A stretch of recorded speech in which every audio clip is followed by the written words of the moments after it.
ആകാശഗംഗയുടെ പുതിയൊരു വീഡിയോയിലേക്ക് എല്ലാവർക്കും സ്വാഗതം. ഇന്നത്തെ വീഡിയോയിൽ 2025 വിഷു മുതൽ ഒരു വർഷത്തേക്കുള്ള ഫലമാണ് പറയുന്നത്. 2025 പ്രത്യേകത എന്താണെന്ന് വെച്ചാൽ പല പ്രധാന ഗ്രഹങ്ങൾക്കും രാശിമാറ്റം സംഭവിക്കുന്ന വർഷമാണ് എന്നതാണ്. ശനിയാണെങ്കിൽ ഓൾറെഡി രാശി മാറിക്കഴിഞ്ഞു. വ്യാഴം മെയ് 14 രാശി മാറും. അതിനുശേഷം രാഹുകേതുക്കളുടെ രാശിമാറ്റം ഉണ്ടാകും. ഈ ഗ്രഹങ്ങൾ എല്ലാം തന്നെ ഓരോ രാശിക്കാരെയും വിവിധ തരത്തിൽ സ്വാധീനിക്കുന്ന ഗ്രഹങ്ങളാണ്. ഈ ഗ്രഹങ്ങളുടെ മറ്റൊരു പ്രത്യേകത ഇവ വളരെ കാലം ഒരു രാശിയിൽ തന്നെ നിന്നുകൊണ്ട് ഗുണദോഷ ഫലങ്ങളൊക്കെ തരുന്ന ഗ്രഹങ്ങളാണ് എന്നതാണ്. പൂരം നക്ഷത്രം പൂർണ്ണമായും ചിങ്ങക്കൂറിൽ വരുന്ന ഒരു നക്ഷത്രമാണ്. വിഷു സംക്രമണ ഫലമൊക്കെ അനുസരിച്ച് അന്ത്യഷഡ്കത്തിലാണ് പൂരം നക്ഷത്രം വരുന്നത്. അതിനാൽ വിഷു സംക്രമണം വളരെയധികം ഗുണപ്രദമാണ്. സമൂഹത്തിൽ നിന്ന് ബഹുമാനവും ആദരവും ഒക്കെ ഉണ്ടാകുകയും പല കാര്യങ്ങളിലും നേതൃത്വമൊക്കെ വഹിക്കേണ്ടതായും ഒക്കെ വരാം. ജോലിസ്ഥലത്ത് നിന്ന് സന്തോഷവും ചെയ്യുന്ന ജോലിയിലൊക്കെ വളരെയധികം സംതൃപ്തിയും മേലധികാരിയുടെയോ അല്ലെങ്കിൽ തൊഴിൽ ദാതാവിൻ്റെയോ ഒക്കെ അംഗീകാരവും ഒക്കെ നേടിയെടുക്കാനാവുന്ന ഒരു സമയമാണ്. പല കാര്യങ്ങളിലും അധികാരപ്രീതി ഒക്കെ ഉണ്ടാകുന്നതും കുടുംബത്തിൽ നിന്നും പുറത്തു നിന്നുമൊക്കെ ശാന്തിയും സമാധാനവും സുഖവും ഒക്കെ ലഭിക്കുന്ന സമയവുമാണ്. ദേവത ശിവനാണ്. ദേവത ശിവനാകയാൽ ചില കാര്യങ്ങളിലൊക്കെ മനോദുഃഖവും കുടുംബത്തിൻ്റെയൊക്കെ കാര്യമോർത്ത് അല്പം വേവലാതിയും ഒക്കെയും ഉണ്ടാകാം. ഈ വർഷം ശിവക്ഷേത്ര ദർശനമൊക്കെ നടത്തി വഴിപാടുകൾ പക്കപ്പിറന്നാൾ തോറും ഒക്കെ നടത്തുക. കഴിയുന്ന വഴിപാടുകളൊക്കെ നടത്തുക.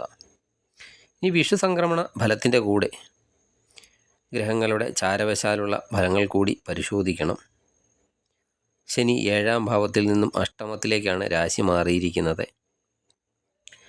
വ്യാഴം ഇപ്പോൾ 10ാം ഭാവത്തിലാണ്. 10ാം ഭാവം ചാരവശാൽ വ്യാഴത്തിന് അത്രയൊരു അനുകൂലമായ സ്ഥാനമല്ല.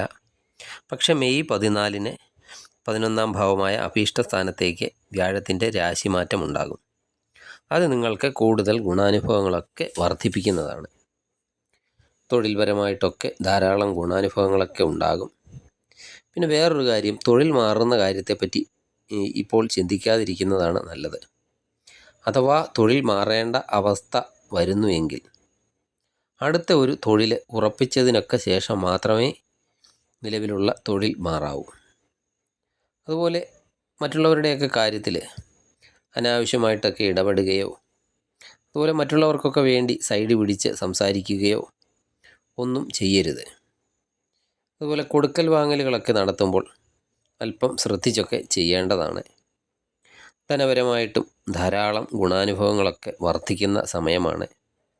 പല വഴികളിലൂടെയൊക്കെ ധനസഹായം ഒക്കെ ഉണ്ടാകുന്നതാണ്.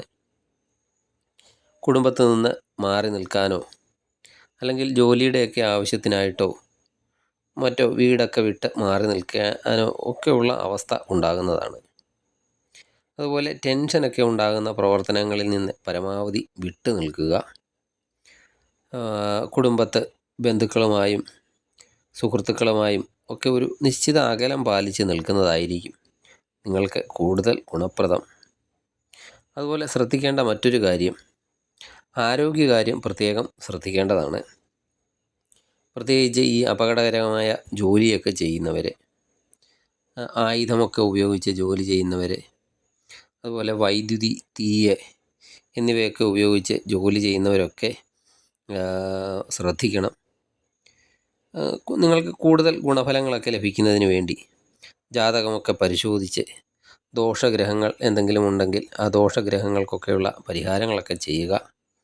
അതുപോലെ ശനിയാഴ്ചകളിൽ ശനീശ്വരന് നീരാഞ്ജനം വഴിപാട്, എള്ളുതിരി വഴിപാട് ഒക്കെ കഴിപ്പിക്കുക. അതുപോലെ വ്യാഴപ്രീതി ലഭിക്കുന്നതിന് വേണ്ടി വ്യാഴാഴ്ച തോറും മഹാവിഷ്ണു ക്ഷേത്ര ദർശനം നടത്തി കഴിയുന്ന വഴിപാടുകളൊക്കെ ചെയ്യുക. കഴിയുമെങ്കിൽ ദിവസവും വിഷ്ണു സഹസ്രനാമം ജപിക്കുന്നത് ഗുണഫലങ്ങളൊക്കെ വർദ്ധിപ്പിക്കുന്നതാണ്. അതുപോലെ മുടങ്ങാതെ ശിവക്ഷേത്രത്തിലും ദർശനം നടത്തുക. ശിവന് ധാര, പിൻവിളക്ക് എന്നീ വഴിപാടുകളൊക്കെ കഴിക്കുന്നത് നിങ്ങൾക്ക് കൂടുതൽ ഗുണകരമാകുന്നതാണ്. നിങ്ങൾക്ക് ഈ വീഡിയോ ഇഷ്ടമായാൽ ലൈക്ക് ചെയ്യുക. സബ്സ്ക്രൈബ് ചെയ്യാതെ വീഡിയോ കാണുന്നവരാണെങ്കിൽ ദയവായി സബ്സ്ക്രൈബ് ചെയ്ത് കാണുക. മറ്റൊരു വീഡിയോയിലൂടെ വീണ്ടും കാണാം. നന്ദി, നമസ്കാരം.